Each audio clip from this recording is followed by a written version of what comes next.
Oh, I don't know what's worse. The screams that ended a few weeks ago, or the silence that has fallen since then. Before, I felt like everything should be done to help others. Now, in my self-reflection, I just don't know anymore. It was like any other day in the city. Sunny, crowded and busy. I was walking to work at a large national bank, where I recently began an internship. I remember the day well because, besides the obvious fact that the world ended on this day, I'd finally convinced myself to talk to the cute secretary across the hall from me. Things just seemed to be going my way that day. I walked to work every day, and the flow of traffic was straight my way. That's when the alarm sounded. There was a mass panic, as is expected. I watched as thousands of people ran in hysteria, all going absolutely nowhere. Some of the people ran for the subways, anything deep in the ground. Now, there's only so many places to go, and, as I stated before, people weren't getting very far. The only option I really had was to follow all those going into the subways. There were some military personnel in the corridor, instructing us down the tunnel, wearing full military gas suits, like they were equipped for some sort of bio-air attack. You couldn't see their faces at all, and they looked ominous. Some people were crying, and the children were screaming as their parents dragged them into the ever-darkening tunnel. It must have been a few hours that I walked in darkness with crowds of people, before more military personnel, dressed in similar attire as described before, signaled us to turn left into a behemoth of a vault. The characters N77, R2D, 80F were written across some of the steelwork. I was lucky enough to have gotten in, because I heard gunshots after walking through the metal frames and the large bronze doors were shut behind us.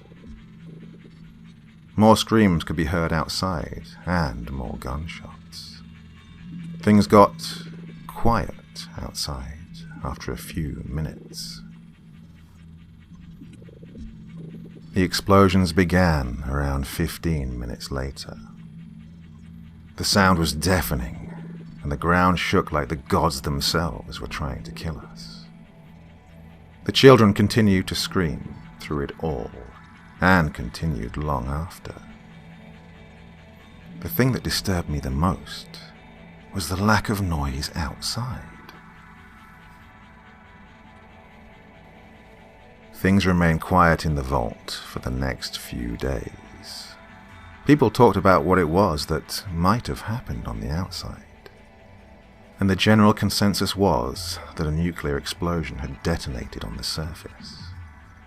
It was a miracle that we were all still alive, to be honest. There was a small cafeteria for us, but it was obviously overwhelmed by the amount of refugees here. The food rations were fairly small and seemed inhumane, though we all knew there wasn't enough to go around.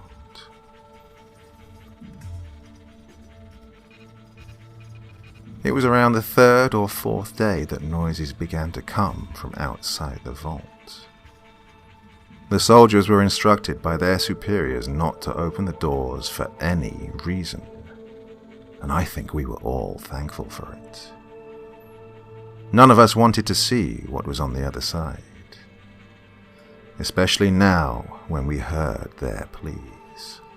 "We know you're in there. You have to let us in. Help us. We're dying out here.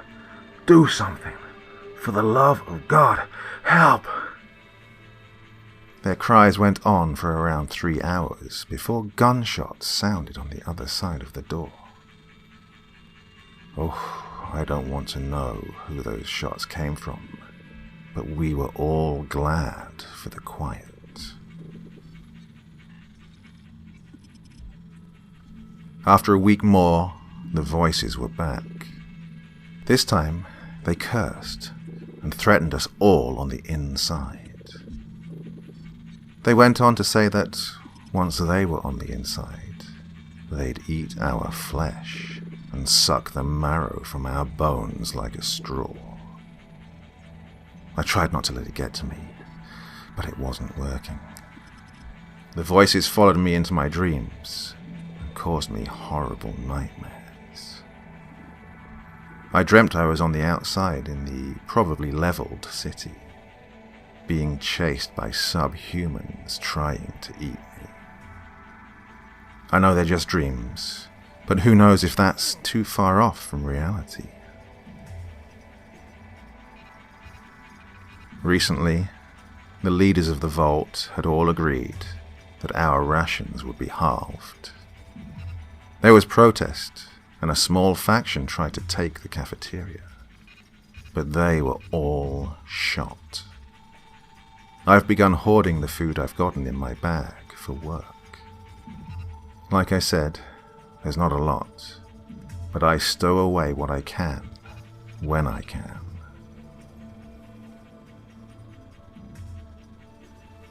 They're inside the vault now, and they're not human. I caught a glimpse of them as I ran through the corridors, and those things are not humans. They have horrible green glowing eyes, and their hairless skin is yellow. I locked eyes with one of them, and in that moment I felt the hatred he, or it, felt for me. A step, 2 steps, and then finally a burst of rounds into his head from his left. I didn't stop to wait and greet my savior. No, I ran. I ran as fast and as hard as I could run. You'll probably think me a coward for what I'm about to say next, but I don't care. I arrived in the cafeteria and went straight for the kitchen. Breakfast was being served, so one of the storerooms wasn't locked up, and no one was around. I locked the giant door behind me and listened to the carnage outside my door. Some shots continued to ring throughout the next couple of hours, and then were silenced. I spent my time taking stock of what food I had, and it was enough to survive for, let's just say, a hell of a long time. The soldier lay inside, near the door, with his rifle to his front, and his sidearm still holstered. I grabbed the sidearm and pocketed it.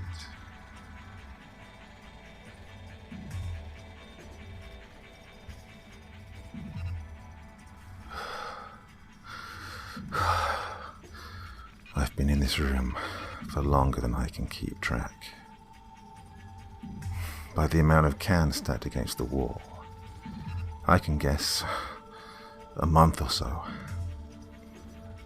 The corpse in the room began to rot a long time ago, and the stench is horrendous. It fills my nostrils day and night. The worst of it is, they know I'm here. They know I've locked myself in this room, and they keep telling me I'm going to die here. I'm going to die in this room. This is the place. They whisper to me in my sleep that they'll peel my eyelids off of my head and rip my fingers off one by one.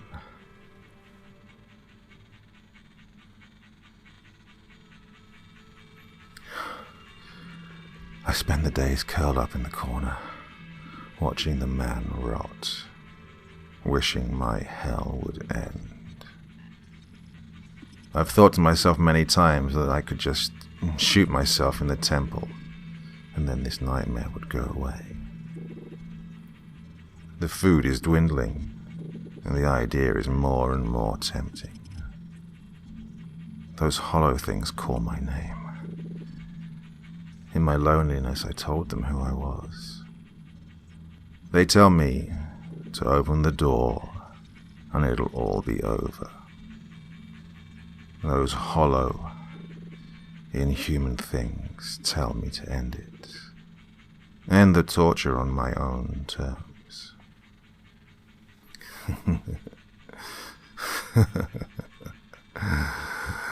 They got one thing right. Tomorrow, when I wake up, I'm ending it on my own terms.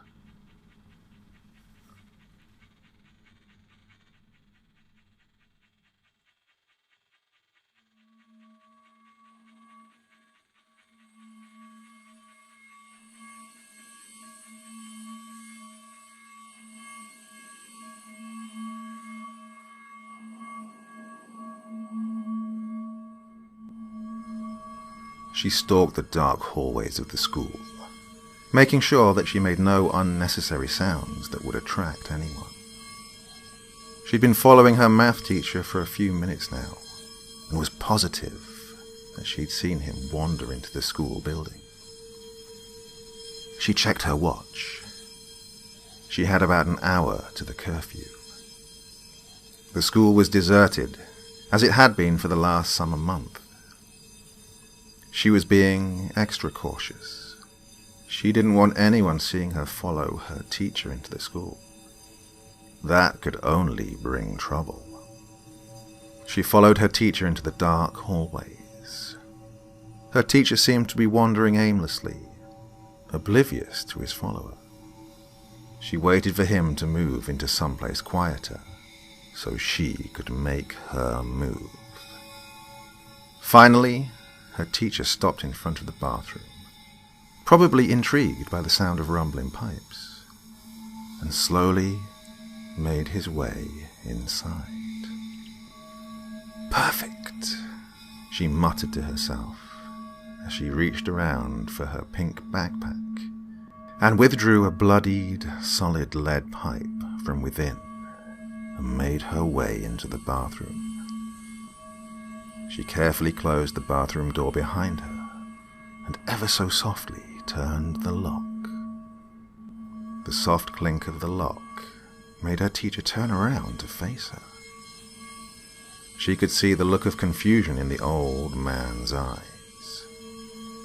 She followed his gaze to the lead pipe in her hands and watched as his face contorted into a hideous snarl as he lunged towards her. A smile forming on her lips, she sidestepped and drove the pipe with all her might into the back of his head with a sickening thump. She watched him crash into the floor. Soon enough, a pool of dark blood formed around his head. She had done this way more often than she cared to admit. As her math teacher lay on the white-tiled bathroom floor, twitching uncontrollably from the skull-bashing he'd just received a few seconds earlier, she stood over him, her feet on either side of his waist. She looked him right in the eye and said, "This is for the C- on my last paper," and drove the pipe into his skull again, finishing him. As she wiped blood and brains from the lead pipe, the walkie-talkie in her backpack crackled. "Bulldog, this is Base. What's your status? Over." "Base, this is Bulldog. The school is clear. I repeat, the school is clear. Returning to base now. Over and out." As she made her way out of the bathroom, she glanced towards the corpse of her math teacher and muttered to herself, "Man, this zombie apocalypse is stressful."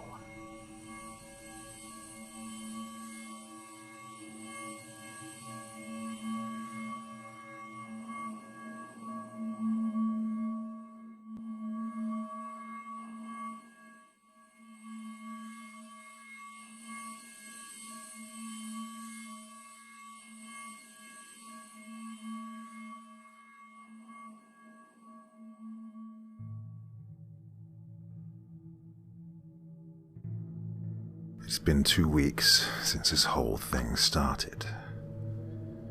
It all started with a tanker accident. It was all over the news. Everyone thought it was just another oil spill.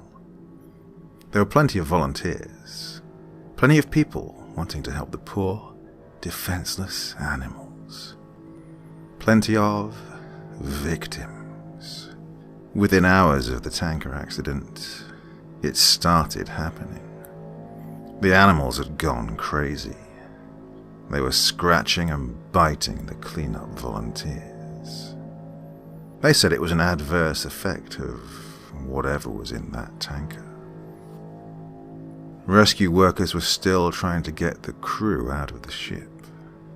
They could hear the screaming inside. There were screams to open the doors, but that's when it all went to hell, as soon as they cut the door out. There were 6 minutes of broadcast before it went silent. 6 minutes of screaming and agony. The ship's crew attacked the rescue workers like rabid baboons. They were breaking bones and tearing flesh. The people on the shore weren't faring any better. Those that had been attacked by animals were attacking everyone else. It was worse than any war zone report. It was sheer brutality.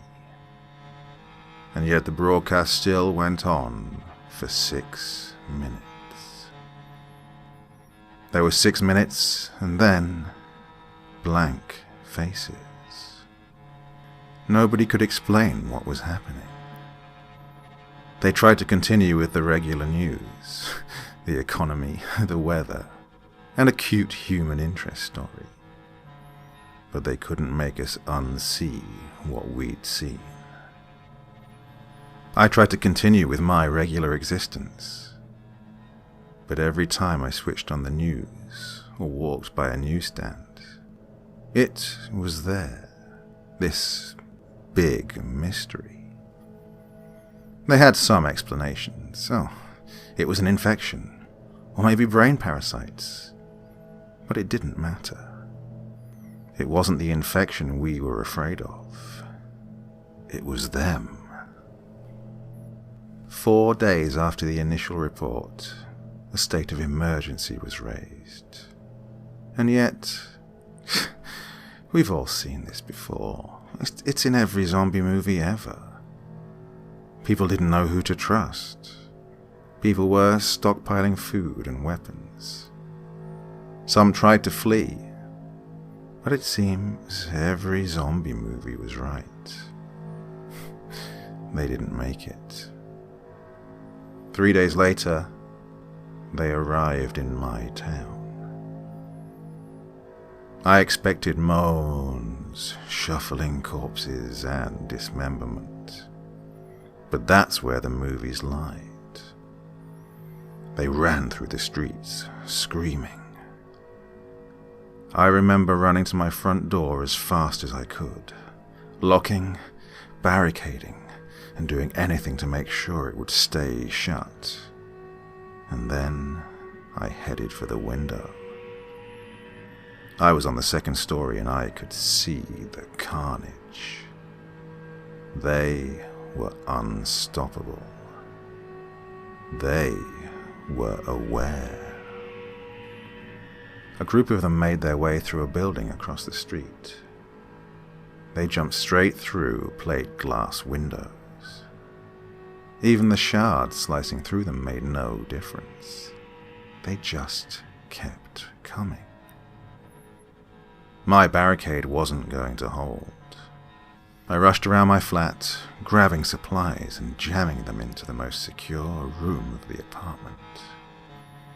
I went back for one last look across the street, and I wish I hadn't.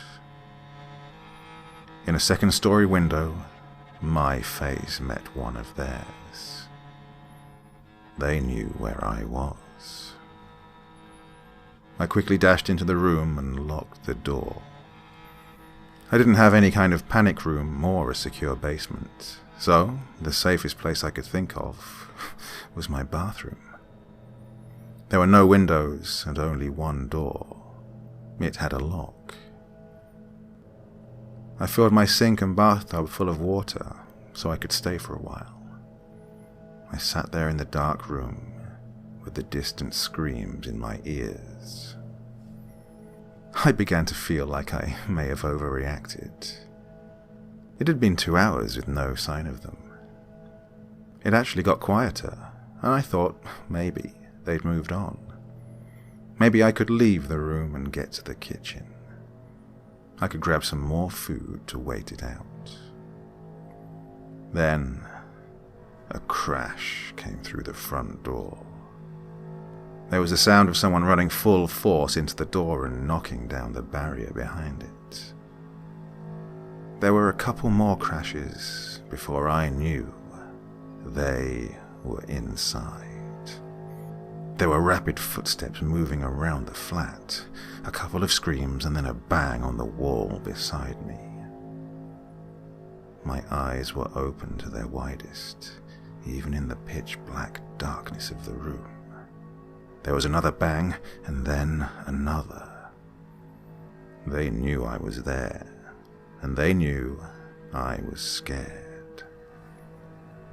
This was the zombie nightmare I'd been expecting from the start. I had nowhere to run. There was only so much time before they would break in. I sat with my back to the door, hoping my extra weight would make it harder for them to get in. Then, it got worse. Why don't you open the door? There was a voice on the opposite side of the door. There were no screams or moans, just a quiet, whispery voice. And then, more of them. We've come for you. You'll be happier if you open the door. It's not so bad. The whispery voices became a cacophony of noise, trying to persuade me, to break me, to fool me. I'd heard that the moaning of zombies would drive people insane, but this was worse. A siren call. I sat in the darkness and hoped and prayed that they'd get bored. But they don't get bored, and they don't leave. I managed to use the mirror to peek under the door, only to be greeted by horrible, unblinking eyes, blood-smeared faces, screams, and more horrible whispers. That was 2 days ago. I don't know what to do anymore. Maybe it won't be so bad.